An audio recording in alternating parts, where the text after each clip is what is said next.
começar a conversar sobre essas questões.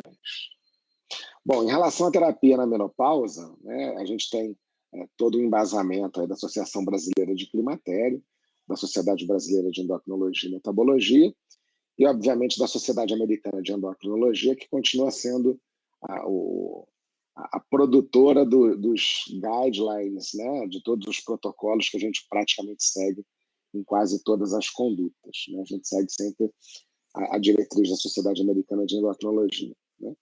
E, óbvio, né, independente do que a gente vai discutir do motivo, cada vez tem mais estudos mostrando que há algum benefício na reposição hormonal, diferente do que foi no passado, em que alguns estudos aterrorizaram a população em relação à reposição com isso, né, colocando de uma perspectiva meio errônea em relação à reposição hormonal e as consequências. Hoje, a gente tem cada vez mais estudos mostrando benefícios, por exemplo, um desses mostrando a redução de gordura abdominal nas mulheres pós-menopausadas, né, em relação à diminuição do risco metabólico, que predispõe à doença cardíaca e diabetes tipo 2.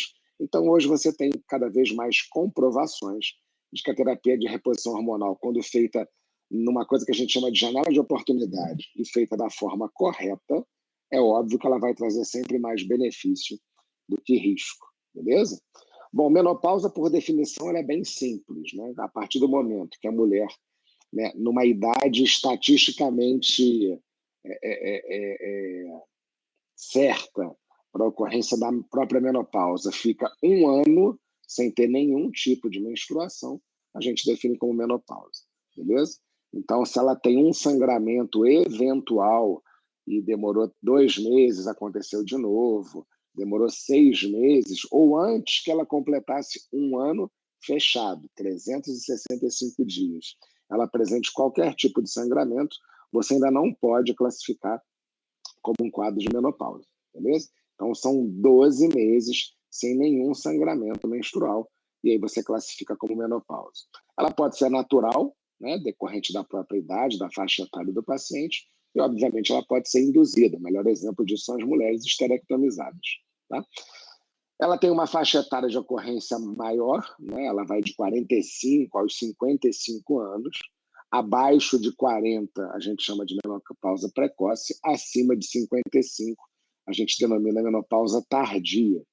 E os estágios estão classificados de acordo com uma tabela. Hoje é a melhor forma de você posicionar o paciente no estágio hormonal em que ela está, é a tabela que a gente vai apresentar agora.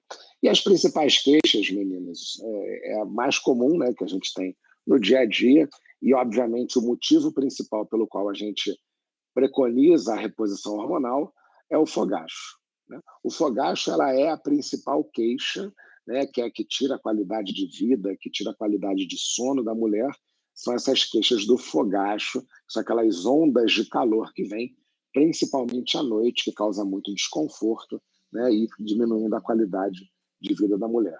Agora, você pode ter síndromes geniturinárias, você pode ter depressão, você pode ter uma tendência a ganho de peso, e você tem outros fatores de riscos associados que podem, eventualmente, se tornar queixas na paciente pós-menopausada.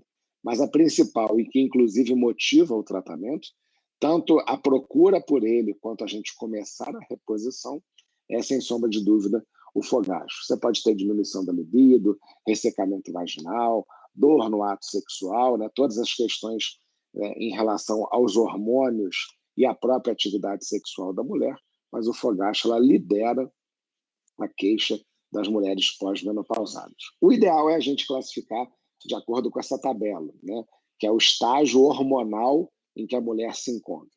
Ela pode começar, né? Óbvio, tirando a idade reprodutiva, em que você vai ter uma mulher hormonalmente saudável, você tem essa transição menopausal, que nada mais é do que a perimenopausa. A gente chamava de climatério, não usamos mais o nome de climatério, a gente usa a perimenopausa, mas em relação à própria menopausa em que a gente está falando, é quando ela não apresenta mais nenhum sangramento por até um ano. Um ano sem ter nenhum sangramento, a gente vai denominar menopausa. Obviamente, laboratorialmente, ela se acompanha de um aumento do FSH, tentando compensar essa falência ovariana. O hormônio folículo estimulante ele vai se elevar. Mas isso já começa, obviamente, já no final da idade reprodutiva da mulher, emendando nessa transição menopausal e, obviamente, vai continuar no período pós-menopausa, já que o ovário não vai responder a esse FSH aumentado. Então, a tendência hoje é você classificar de acordo com esses estágios, né, de -5 a +2. É uma questão muito acadêmica, na prática em si, a gente não vê tanto disso, né, até porque realmente é uma coisa muito mais específica. E tirando esse período de perimenopausa e a própria menopausa, a gente não consegue, usualmente a gente não classifica a mulher quando ela está com uma saúde hormonal intacta, menstruando normalmente, né, sem nenhuma outra queixa praticamente. E aí, quando a gente fala em terapia de reposição hormonal, a gente tem que tomar muito cuidado, né, aonde você vai ter benefício e aonde você não vai, para que o paciente também, quando chegue no consultório, você atenda às suas expectativas e saiba realmente onde você pode ajudar ou não essa paciente. No final, foi muito controverso em relação à terapia de reposição hormonal, né? Até por conta dos tipos de hormônio que existiam na época. Você tinha realmente uma incidência maior de complicações, né? Eventos tromboembólicos, neoplasia, seja de útero ou de mama. Até se fazer o ajuste fino da coisa, realmente algumas intercorrências aconteceram, mas a gente chegou à conclusão que, no final das contas, na época em que os principais estudos foram divulgados em relação aos benefícios da terapia de reposição hormonal, essa questão dos efeitos colaterais foi muito mais uma questão de má interpretação dos resultados laboratoriais, né? E obviamente, desfechos que foram descritos em grupos que não eram o principal para poder ser submetidos à reposição hormonal, e, obviamente, por isso algumas coisas aconteceram. Agora, a gente vai ver que quando a coisa é bem feita, quando a coisa é bem planejada, realmente o índice de sucesso e a redução dos efeitos colaterais, ela é sempre conseguida. Beleza? Bom, quais são os riscos e benefícios em que você tem um grau de evidência A? Primeiro, né, como eu falei, lidera as queixas da mulher, os sintomas vasomotores, né? É óbvio e o motivo, o tratamento, ela tem um benefício comprovado, grau de evidência A, para melhorar. Né? Esses fogachos, eles vêm do hipoestrogenismo e, obviamente, eles melhoram com a reposição estrogênica. Tá? A melhora da queixa, propriamente dito, é a reposição de estrogênio. Você tem algumas terapias alternativas, quando você tem uma certa resistência dessa paciente nessa reposição hormonal, e aí a queixa não melhora por completo, você tem como agregar valor adicionando outras terapias. Mas, para a grande maioria das mulheres, as queixas dos sintomas vasomotores melhoram com a terapia correta, que é justamente a reposição de estrogênio. Beleza?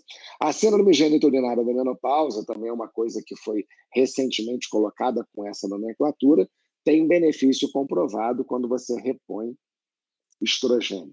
Né? Essa síndrome geniturinária da menopausa, ela vai desde incontinência urinária até atrofia de vulva, né? Dispaurenia, ressecamento vaginal. Tanto que para essa queixa específica, caso haja uma contraindicação para a estrogenioterapia sistêmica, você pode fazer até a estrogenioterapia tópica. Você pode usar creme de estrogênio local na vulva, na vagina da paciente, para que ela tenha uma melhora específica dessa síndrome geniturinária da menopausa. Mas, como vocês estão vendo, grau de evidência A em relação a benefícios.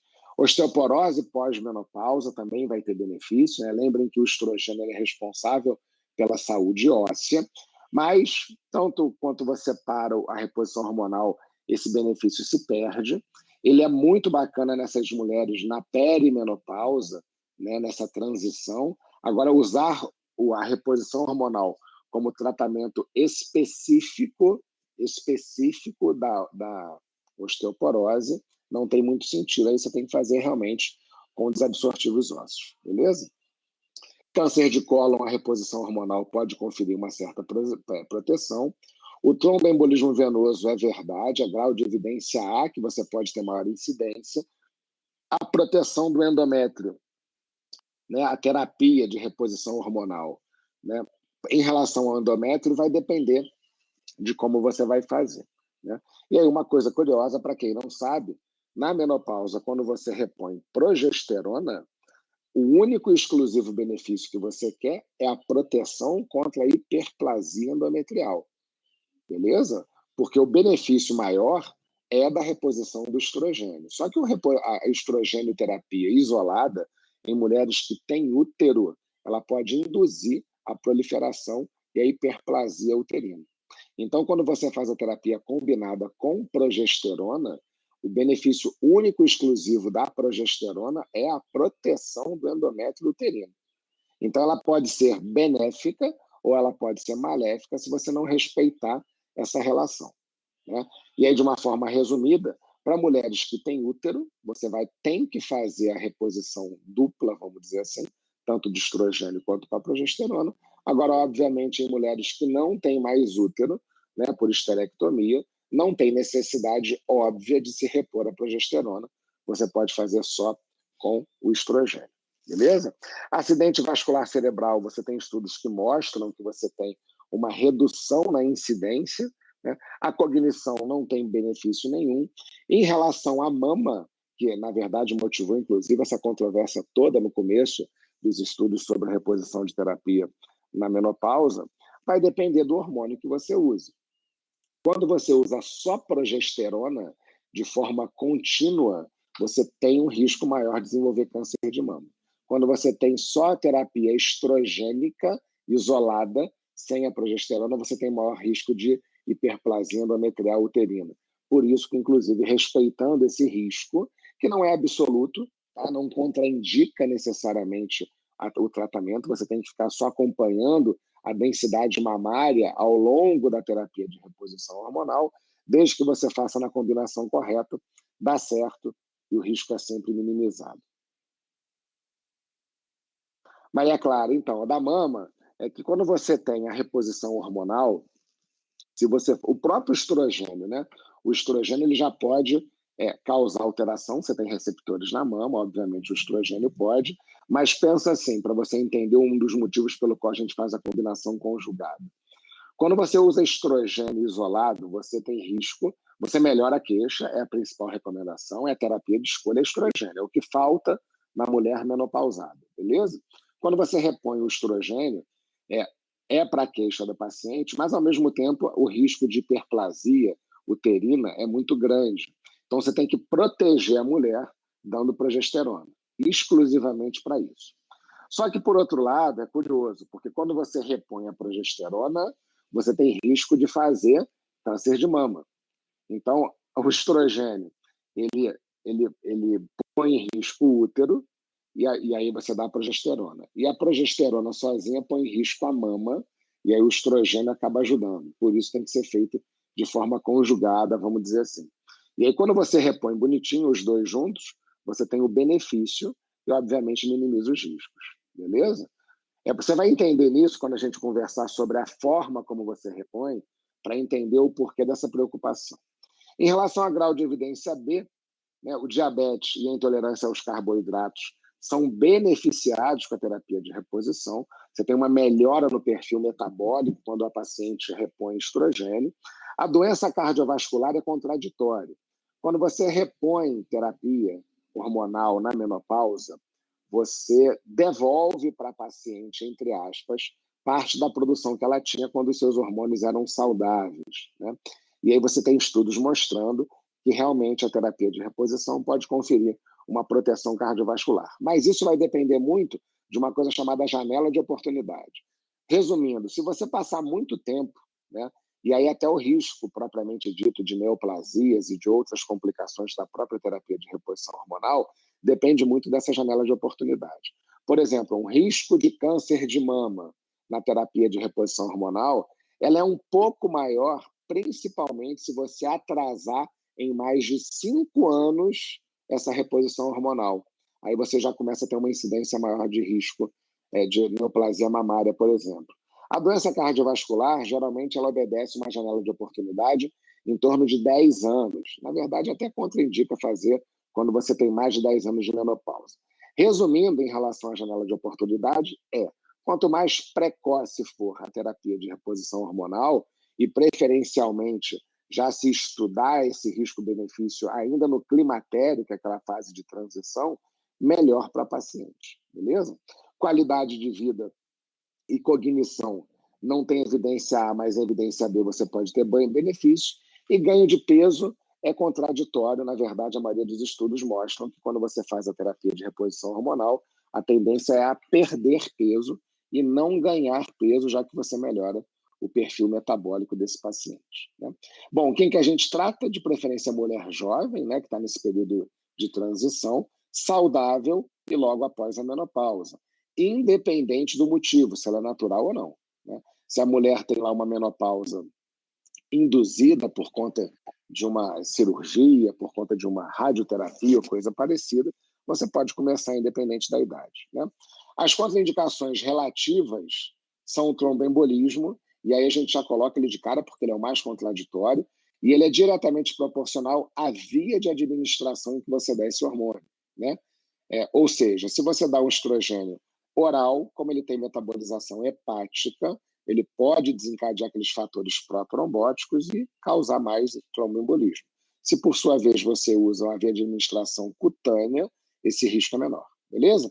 Trombofilia, obesidade, tabagismo, imobilização cirúrgica, na verdade, esses três últimos falando a favor do tromboembolismo, varizes de grosso calibre pelo mesmo motivo, mastopatia funcional ela é relativa, né? Você vai acompanhar a densidade mamária, miomas, hipertensão e colecistopatia.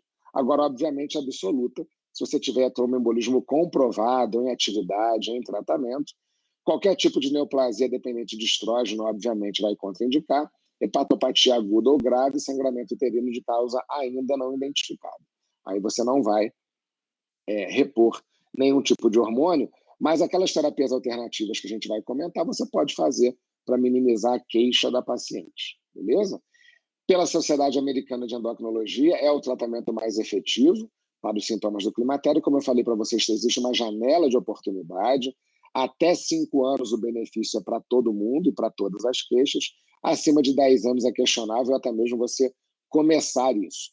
Se você tem menopausa há mais de 10 anos ou uma mulher acima de 60 anos, você praticamente não tem mais benefício na terapia de reposição hormonal, beleza? Mas a gente sempre fala que o tratamento é individualizado. Então, vamos dar uma resumida nessa forma aí. Como é que você trata, né? Primeiro, você só vai usar estrogênio isolado. Então, Maria Clara, de 5 a 10 você pode fazer.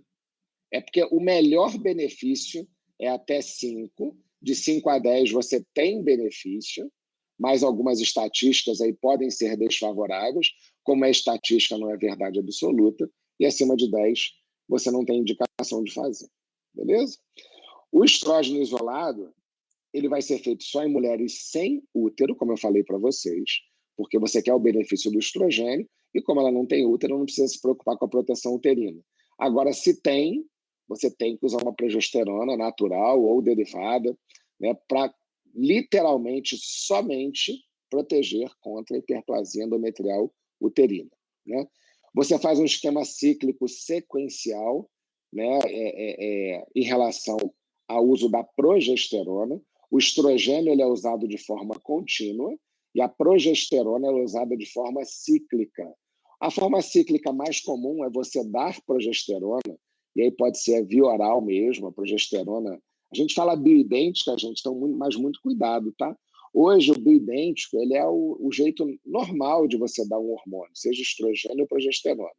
Quando a gente fala bioidêntico, no começo tinha uma questão muito blogueira, aí, muito natureba, porque a gente, quando fala bioidêntico, é porque os hormônios que se aproximam mais à estrutura normal, fisiológica, né? Ou seja, não são sintéticos, não são aqueles derivados equinos e tal, que hoje em dia tem até contraindicação. Então, assim, o etililestradiol, que é um dos sintéticos mais comuns, a gente não usa praticamente mais para nada, somente em algumas apresentações como anticoncepcional.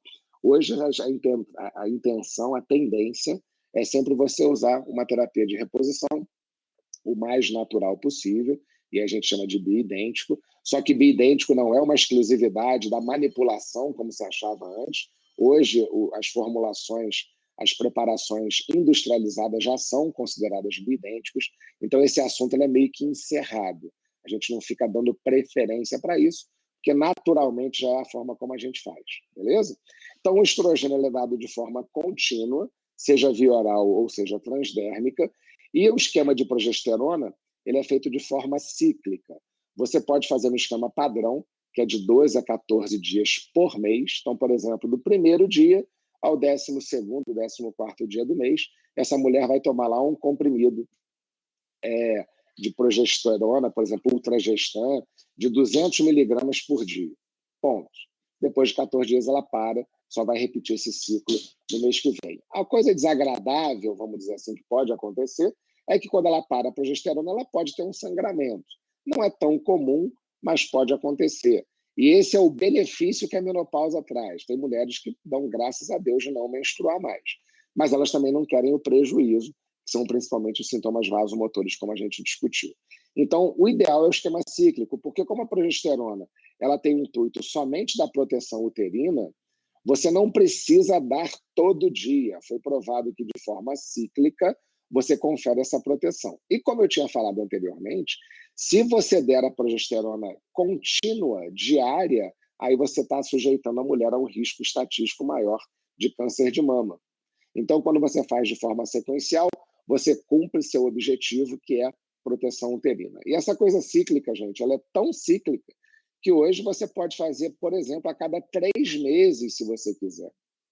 Tem estudos mostrando perdão, que se de 3 em 3 meses você usar de 12 a 14 dias, esse pico hormonal que você causa já protege o útero da mulher, beleza?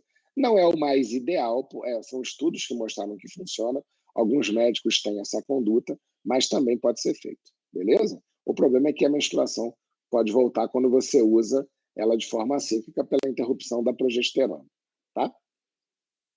Você pode usar de forma contínua, que não desejam menstruar, e aí, obviamente, você vai usar uma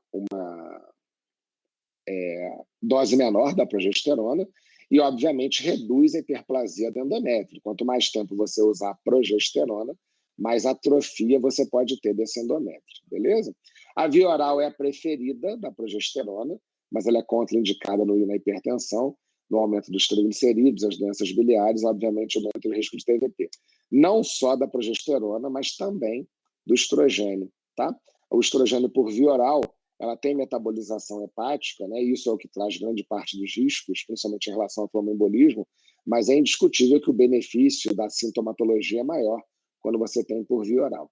Aí vai depender mesmo da individualização do tratamento, vai ter que respeitar essas indicações e contraindicações. Obviamente, antes de você começar a terapia de reposição, você tem que fazer um screening dessa mulher, já que as complicações mais graves, vamos dizer assim, são em relação à neoplasia. Então, você ter... Tá bom, beleza. Tá bom, eu pego lá.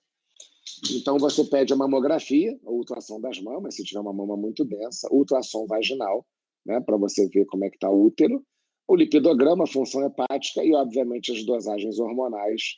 E você pode complementar com a densitometria óssea, faz parte, inclusive, do contexto da menopausa. As situações especiais, algumas a gente já conversou, você vai evitar a via oral nas hepatopatias crônicas, já que você tem passagem hepática, e nas doenças autoimunes.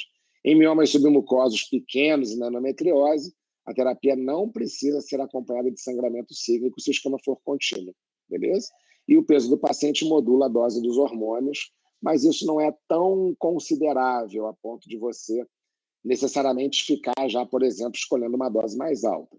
A gente, na endocrinologia, a gente fala da menor dose efetiva.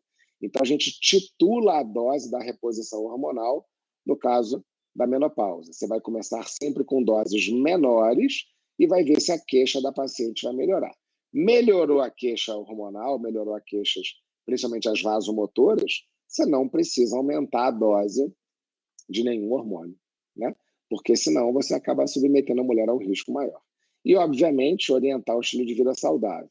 Hoje, a manutenção da massa magra através da musculação é a principal recomendação na menopausa para a mulher, né? Porque você realmente melhora o perfil hormonal e melhora muito das queixas vasomotoras do paciente, né?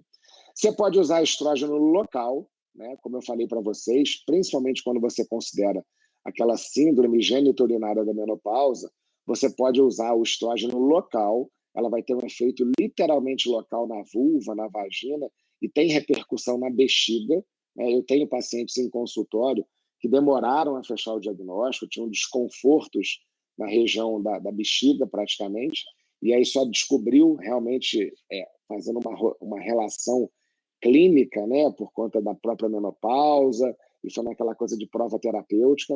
É uma queixa bem, bem atípica, e aí você pode tratar com estrógeno local, praticamente não tem absorção sistêmica nenhuma, só afeta a região urogenital, mas, em compensação, não melhora o fogástico na maioria das vezes, é a queixa principal, né?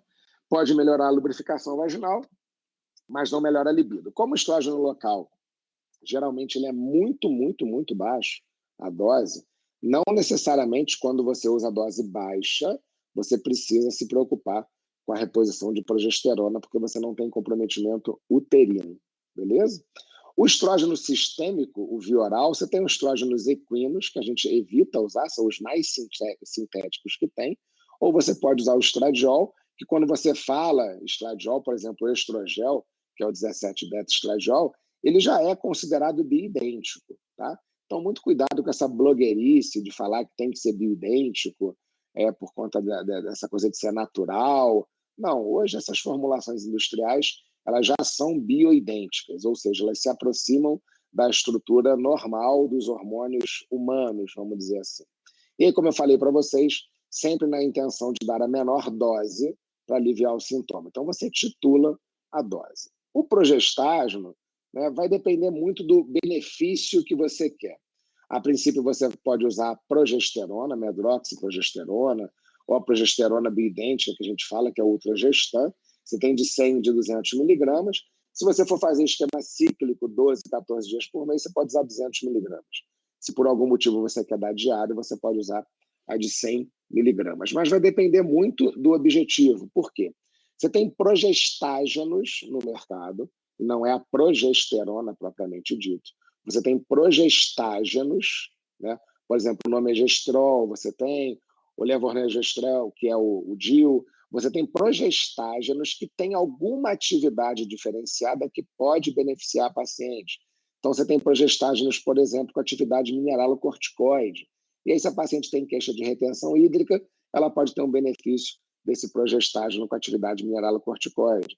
Você tem progestágenos com atividade antiandrogênica. Então, se você tem, por exemplo, uma pele mais oleosa, acneica, hirsutismo, você pode usar progestágenos com ação antiandrogênica. Vai depender do quanto que você quer individualizar o tratamento dessa mulher. Mas, a princípio, o tratamento padrão é com progesterona. O ultragestan, ele é o principal representante dessa classe. Beleza? Como eu falei, tem várias classes, depende do que você quer mudar. E, como eu falei também, você pode usar a forma contínua ou ciclo mensal sem pausa. Obviamente, você também tem formulações conjugadas, em que você tem o estrogênio e o progestágeno ou a progesterona. Depende da comodidade e depende também porque, como essas formulações todas são por via oral, você vai ter que considerar qual que é o risco-benefício dessa via de administração. Se você quer dar ela por via oral e, por exemplo, numa mulher que pode ter um risco tromboembólico ou não, beleza? Então, todas essas são formas de reposição. Inclusive, meninos, num primeiro momento, quando você tem principalmente as mulheres na fase de perimenopausa, você pode, inclusive, fazer essa reposição com anticoncepcionais, né? Lembrem que na perimenopausa a mulher ainda pode menstruar, e se ela menstrua, ela ovula. Então, é como se você unisse o útil ao agradável. De certa forma, você já está repondo hormônio, mas, ao mesmo tempo, prevenindo a gravidez. Combinado? A única questão, como eu falei, por ser via oral tem os riscos e você não consegue individualizar a dose. A tibolona, ele é um androgênico que tem atividade para tudo que é canto, né? Ele é um anabolizante, vamos dizer assim, que tem efeito estrogênico, progestágeno e androgênico.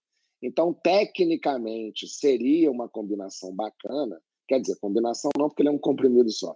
Seria um efeito legal, porque você teria benefício para todas as queixas, né? Por exemplo, eu não comentei, mas se fala muito e se faz muito, obviamente, a reposição de testosterona, de androgênios na mulher, principalmente na pós-menopausa. Qual seria o benefício, né? Qual que é a indicação formal de repor testosterona na mulher pós-menopausada? Queixas sexuais, ressecamento vaginal, baixa libido, é a única indicação formal, né? Isso aí é um guideline, inclusive, da Sociedade Americana de Endocrinologia, que recomenda a reposição de testosterona. O problema é, não temos testosterona para dar para a mulher. A gente não tem essa formulação. Na maioria das vezes, a gente acaba recorrendo à manipulação. E aí, obviamente, como eu falei para vocês, sempre titulando pela menor dose efetiva, até para também não ter risco de androgenismo, né, de virilização dessa mulher. A tibolona, ela teria um efeito androgênico também.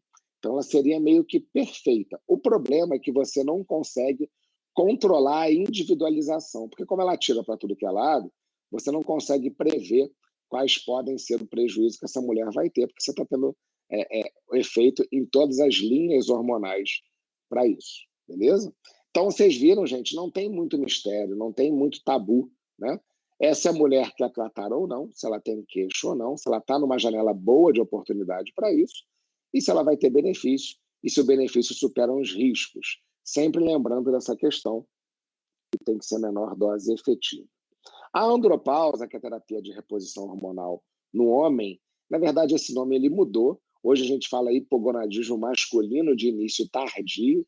Essa é a nomenclatura correta da andropausa, mas eu não vou negar, como esse nome é muito comprido, a gente ainda usa o termo andropausa algumas vezes, mas o nome correto é o hipogonadismo masculino de início tardio, né? Isso vem obedecendo à evolução dos guidelines das principais sociedades internacionais de reposição de hormônio. A gente não tem nenhum padrão brasileiro propriamente dito. A gente continua seguindo as diretrizes da Sociedade Americana de Endocrinologia e, da mesma forma como na mulher, cada vez mais tem estudos provando que a reposição desses hormônios, né, traz benefícios, né?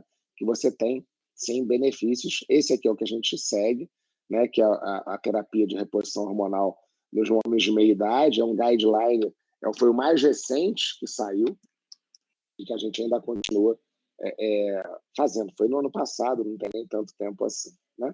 Os dois, praticamente, são os que norteiam o nosso tratamento. Esse aqui é da Sociedade Americana de Endocrinologia e outro é da Sociedade de Clínicos Endocrinologistas. São os dois que a gente segue, falam praticamente a mesma língua. Eu, particularmente, gosto mais da Sociedade Americana. Ela é mais específica, ela vai mais direto ao ponto. O outro tem muita injeção de linguiça aí, demora muito a chegar onde você quer. Mas o objetivo de todos continua sendo o mesmo, beleza? Por definição, é uma síndrome clínica e bioquímica associada ao envelhecimento, obviamente, né, tem relação com a idade, que abrange sintomas característicos associados a nível de testosteronas repetidamente baixo, beleza? Em referência ao adulto jovem. Eu falo isso em todas as aulas quando a gente discute hormônio, e repito, principalmente nessas aqui, todo e qualquer hormônio que você for investigar na endocrinologia, que venha alterado, independente da patologia, seja hormônio tiroidiano, seja hormônio masculino, feminino, qualquer coisa parecida, ele tem que ser repetido. Você não pode se basear numa única dosagem para poder nortear o tratamento e nem fechar o diagnóstico. Então, nesse exemplo que a gente está discutindo hoje, na andropausa, se você tem lá um homem, uma idade típica para isso, né? E a partir dos 40, a nossa testosterona no homem baixa 1% ao ano, né? Então, se você tiver clínica e laboratório compatível com a andropausa, mesmo que tenha tudo dizendo que você tem que repetir os hormônios desse homem. Você tem que fazer outro exame, preferencialmente com 30 dias de distância do primeiro, para poder fechar o diagnóstico. E aí, se você vier com hormônio baixo, repetidamente, aí sim você pode estar diante de um diagnóstico de uma andropausa, beleza?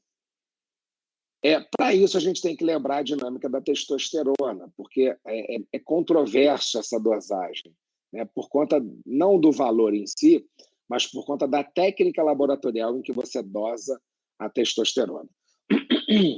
O ideal, que não é disponível, isso é raro você ter quem faça essa técnica, era você dosar a sua testosterona por diálise de equilíbrio. Isso é uma técnica bem rara de você encontrar. A segunda técnica mais confiável é a espectrofotometria de massa, que também não é muito comum. As outras técnicas, por mais que aceitas, são controversas para você se basear no valor que está escrito lá para fechar o diagnóstico. Por isso, inclusive, que se repete a dosagem de testosterona. Sabendo disso, existe todo um passo a passo para você confirmar essa dosagem baixa. Então, a princípio, a primeira testosterona, conhecendo essa dinâmica, a primeira testosterona que você vai se basear é a mais simples de todas, que é a testosterona total. Se ela vem normal, se ela vem dentro dos valores normais, não tem o que se discutir, você não vai ter um hipogonadismo, porque os hormônios estão dentro do valor, a testosterona está dentro do valor normal. Se a testosterona total está baixa, aí você pode desconfiar do método. E aí você vai repetir essa testosterona total, mas você vai pedir a testosterona livre ou você vai pedir a biodisponível, beleza? A testosterona livre, ela é calculada baseada no SHBG. E a biodisponível é a testosterona livre e a ligada à albumina. Então, você vai ter que ver. Por que isso, gente? Você dosa total. Está normal, acabou o problema, você vai pesquisar outros motivos para as queixas que o paciente eventualmente vai ter. Está baixo, você desconfia do método. E aí, por conta de ser um cálculo, a testosterona livre ou a biodisponível pode ser um pouco mais elucidativa, para tirar a dúvida se realmente está baixa. Então, vem uma total baixa, repete a total, mas pede a livre e pede a biodisponível. Né? Quando você pede isso, já fica subentendido para o laboratório que ele vai ter que mandar também o cálculo da SHBG, quer dizer, a dosagem da SHBG e a dosagem da albumina. Aí, se a testosterona total estiver baixa e a livre ou a biodisponível também, aí você vai confirmar o diagnóstico da andropausa. Beleza? Mas se a total sozinha estiver baixa, não quer dizer muita coisa. Porque ela pode estar baixa, mas se a livre e ou a biodisponível estiverem normais, isso não confirma o diagnóstico de andropausa. Tá? E aí, lembrando que a alteração da testosterona ela é compatível com a idade, com a genética e, obviamente, com comorbidades. Tanto que, para você dosar, para você pedir a dosagem da testosterona, seja ela qual for, o ideal é que o paciente não esteja com nenhuma doença crônica descompensada e nem aguda, porque tudo isso interfere no valor da testosterona circulante. Beleza? Independente dessa dinâmica, temos que lembrar também o que a testosterona vira, né? Então, a testosterona que a gente produz numa média de 5 a 7 miligramas por dia, ela sofre a ação da 5-alfa-redutase e vira dihidrotestosterona, que vai ter efeito no receptor androgênico. A dihidrotesto é a testosterona que efetivamente atua no receptor. Então, se a pessoa tem pelos...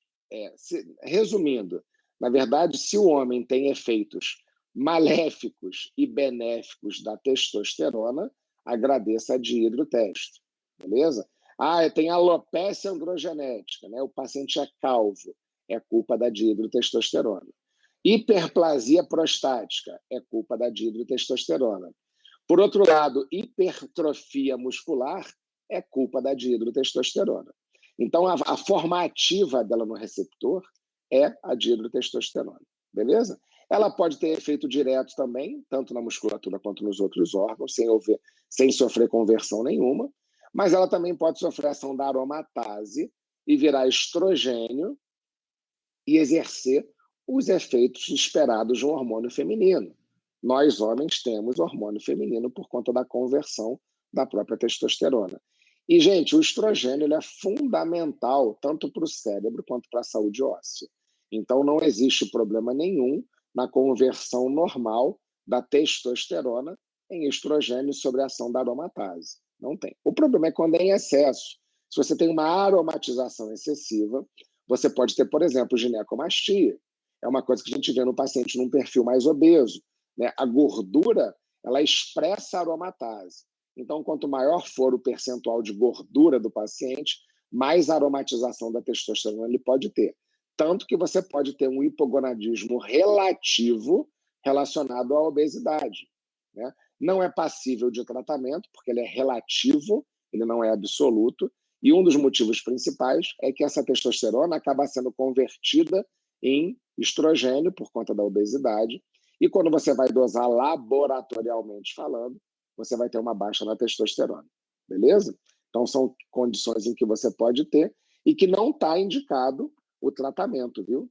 Então, por exemplo, obesidade, em que você tem uma baixa de testosterona, geralmente a própria perda de peso e redução do percentual de gordura já vai conseguir fazer com que essa testosterona suba com esse emagrecimento. Não existe indicação formal da reposição de testosterona na obesidade para o emagrecimento. Não tem. O hipogonadismo nessa situação, a gente considera ele relativo. Beleza? Bom, quais são as queixas que o paciente tem quando ele está nessa fase de decadência hormonal de testosterona? Diminuição da libido e disfunção erétil são as principais que o paciente vai ter, né? Essas lideram a queixa do paciente. Curiosamente, não é obrigatoriedade de que elas vão melhorar com a reposição de testosterona, tá? Porque nem sempre a libido e a questão erétil é só dependente da testosterona. Lidera, mas não é uma verdade absoluta, né? Então, alterações cognitivas, depressão, cansaço, perda de massa óssea, aumento de gordura abdominal e visceral, né? E síndrome metabólica e menor eritropoiese podem ser queixas, sinais e sintomas da andropausa, beleza? Aqui está uma questão, uma relação direta dos níveis de testosterona e a queixa do paciente. Então, você tem uma relação direta, quanto menor for o nível de testosterona, provavelmente maior vão ser as queixas. Por que a gente fala provavelmente? O limiar é muito individual. Você tem pacientes com testosterona baixa e que não tem queixa de libido nenhuma, que não tem alteração corporal nenhuma. Esse limiar ele é individual. Então, não confiem muito nessa relação. Mas, estatisticamente, a gente sabe que quanto maior o nível de testosterona dentro de uma normalidade, melhor, obviamente, a queixa, e, progressivamente, quanto menor o nível de testosterona, mais sintomatologia esse paciente vai ter. Beleza?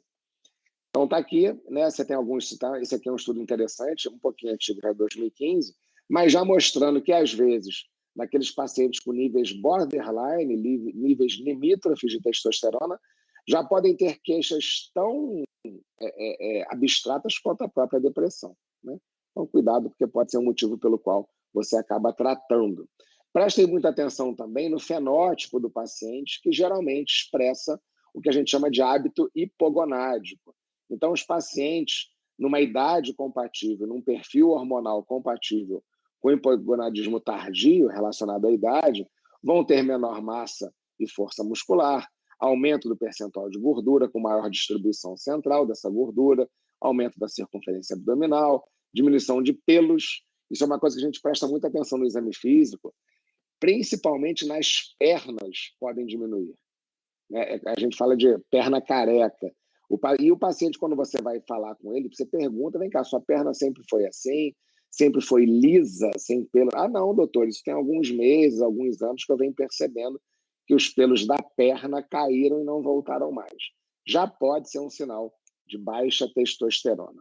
Obviamente, testículo pequeno, né, representando uma atrofia testicular, e a ginecomastia, por conta da deposição de gordura. E aí o diagnóstico e o tratamento é praticamente protocolar, né? Você vai dosar a testosterona total, e se ela vier baixa, como eu falei com vocês, vocês repetem e dosam a livre ou biodisponível. Também é prudente você dosar outros hormônios que podem fazer o diagnóstico diferencial desse hipogonadismo. Então, por exemplo, hipotiroidismo pode causar hipogonadismo, hiperprolactinemia podem causar hipogonadismo.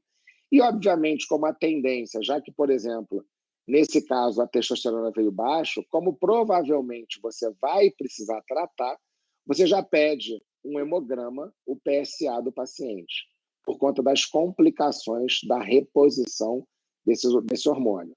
Não tem nada a ver, gente, com câncer de próstata. Repor testosterona no homem saudável e bem acompanhado não tem relação com câncer de próstata.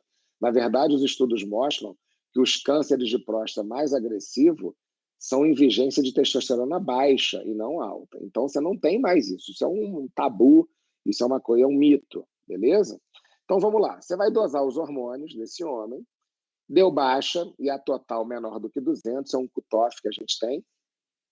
Você confirma através dos outros exames.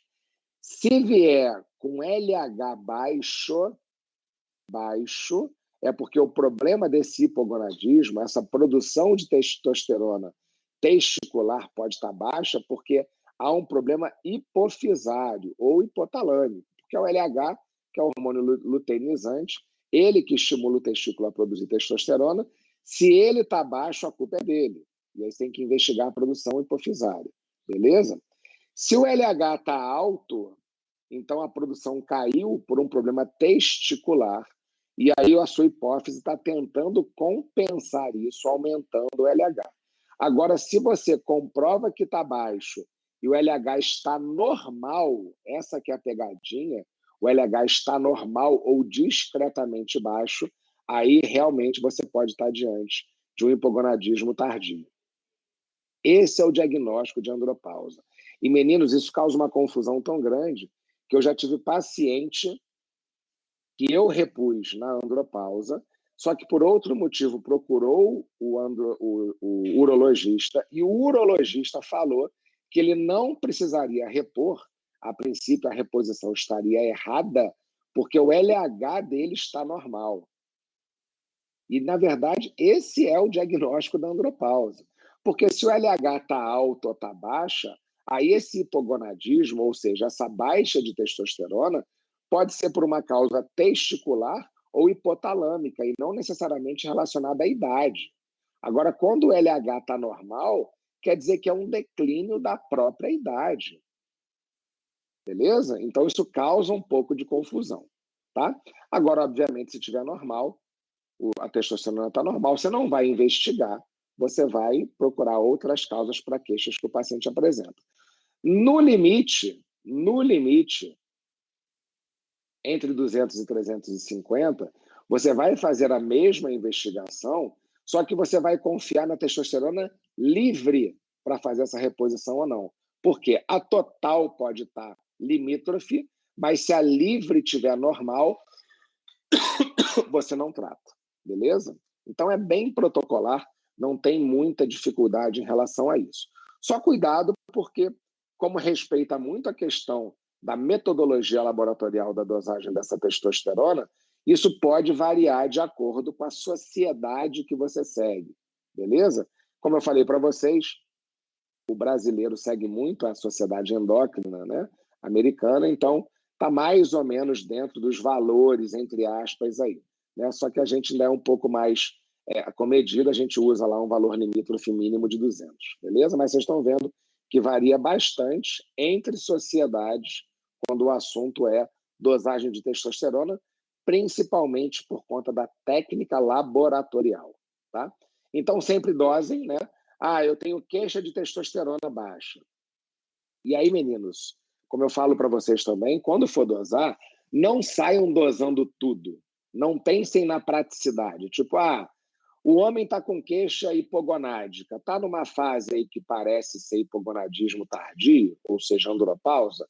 Deixa eu adiantar o lado dele e eu já vou pedir testosterona, LH, FSH. Não faça isso.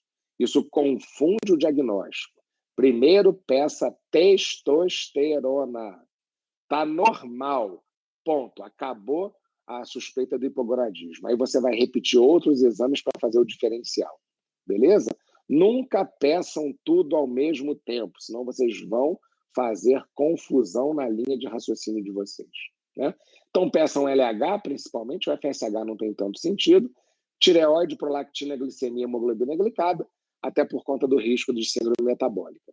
Aliás, só atualizando vocês, ontem saiu um estudo americano super importante por conta da obesidade que vem acontecendo, e aí principalmente nos Estados Unidos, já que o estudo foi feito lá.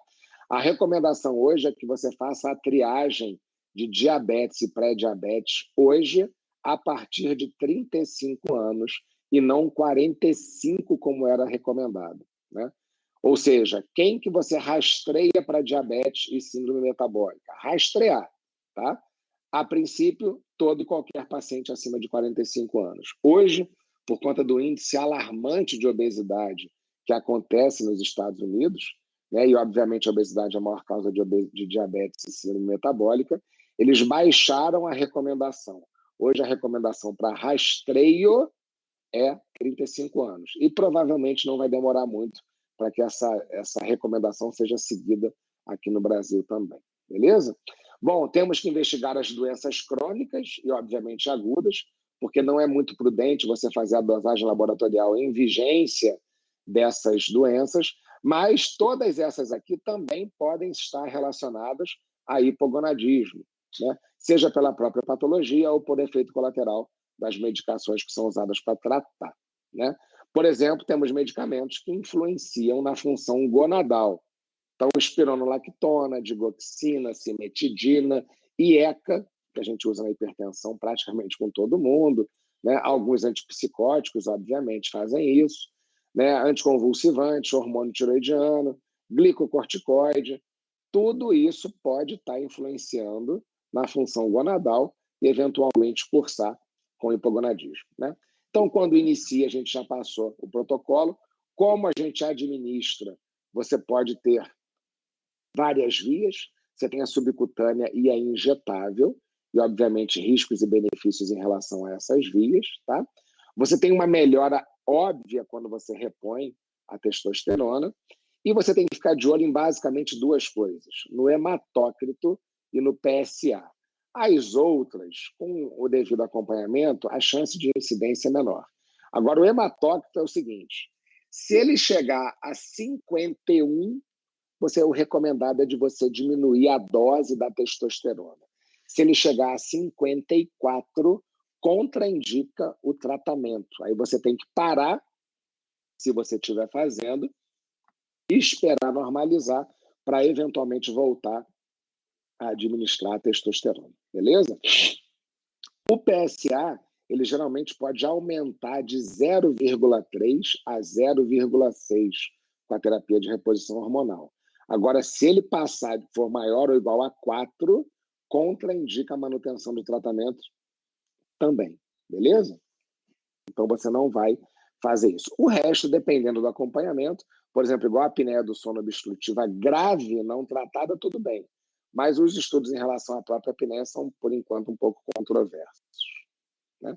E aí você vai monitorar esse paciente. Você pode monitorar ele a cada 3, 6 e 12 meses com o início da terapia, tá? 9 meses aqui vai depender muito se você também está fazendo um acompanhamento do PSA e da próstata do paciente. Aí pode ser prudente você não ficar tanto tempo assim sem acompanhar, se você vem percebendo um aumento do PSA total, tá? O toque retal uma vez por ano, se tiver sintomas, né, obviamente, ou profilático, nem problema nenhum. E a densitometria óssea só para acompanhar mesmo a questão da andropausa. Esse aqui foi um estudo recente que saiu mês passado, né, agora em 2021, em agosto, na verdade, nesse mês, já 13, e foi legal porque ele foi um resumão da Sociedade Americana de Endocrinologia sobre o uso, o abuso e o uso errado de androgênios, né? E aí ele deixou bem claro, né? E aí é só óbvio que esse trabalho foi sobre outras coisas, principalmente no abuso em relação a anabolizante, como é que você reverte esse uso, como é que você aborda o paciente que tem uso, que fez uso de anabolizante, mas aqui só reforçando que o uso mesmo ético, comprovado, com benefícios e tudo mais, fica realmente só como terapia de reposição fisiológica, ou seja, naqueles casos de hipogonadismo patológicos, em que você tem que repor, obviamente, ou naqueles casos de hipogonadismo tardio relacionados à idade, que é o nome moderno para andropausa. Todos os outros, né, em relação a rejuvenescimento, ganho de massa muscular, estética ou coisa parecida, é considerado um uso errado, óbvio, da terapia de reposição hormonal. Até porque você não tem estudos coerentes dizendo que você vai ter realmente benefício sem risco, já que ninguém conduz um estudo desse. Você não tem estudos realmente robustos em relação a esses usos alternativos para testosterona. Beleza? Meninos, alguma dúvida? Tudo tranquilo?